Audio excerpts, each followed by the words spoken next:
This is a Biolite 5-watt solar cell. It's a monocrystalline cell, hard cell. They are really rather tough. I was kind of surprised. I had one sitting on the roof of my car, and our typical Kansas wind whipped it off during testing and blew it down and it landed face down like this onto a gravel driveway, and all it did was just put a little tiny mark in it. Didn't even crack it, didn't nothing.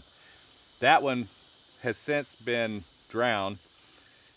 The one thing is with these, they've got a water resistant rating, which is IP4 I think it is, but I can guarantee you if you take it swimming, it will not work again. My car a few months ago during a flash flood, I got swept off the road and into the ditch and had my original one of these in the trunk because we were doing a photo shoot, and it was underwater for about an hour. So it's dead. That kind of blows the warranty because that was my fault. Their Biolite warranties, their stuff through defect and things along that line.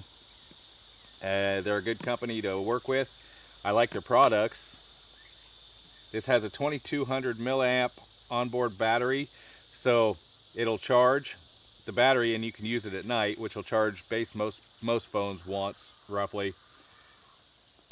This is your USB out, and it is USB in. You can actually charge this battery up before you get out. I haven't bothered.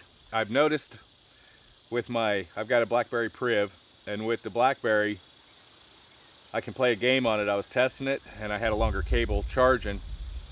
It'll charge in full sun in the summer here in the middle of the country.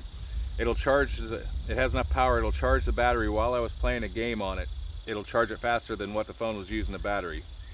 This is the cord that come with it.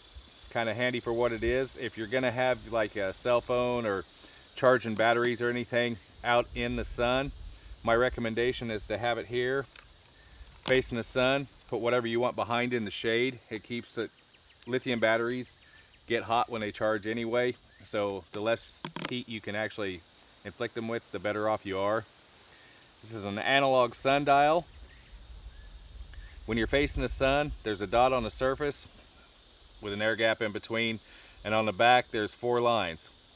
What you do is when you face the sun, you'll see the shadow from the dot. You put it in between and the 4 lines, and that's facing the sun, perpendicular. That's where it's getting the most sun that it can get. Now as the day moves, you'll have to shift it a little bit, but if a cloud goes over the sun, a lot of early solar cells and some of the cheaper ones will just shut off, and you'll have to go back and re-plug it in and do what you gotta do. I got a few like that and I really hate them after a bit. But this one will pop back on, start charging when the sun picks back up. Makes things handy. The only thing you have to worry about is as the sun moves, just every so often just go shift it a bit. I've charged my flashlights with these.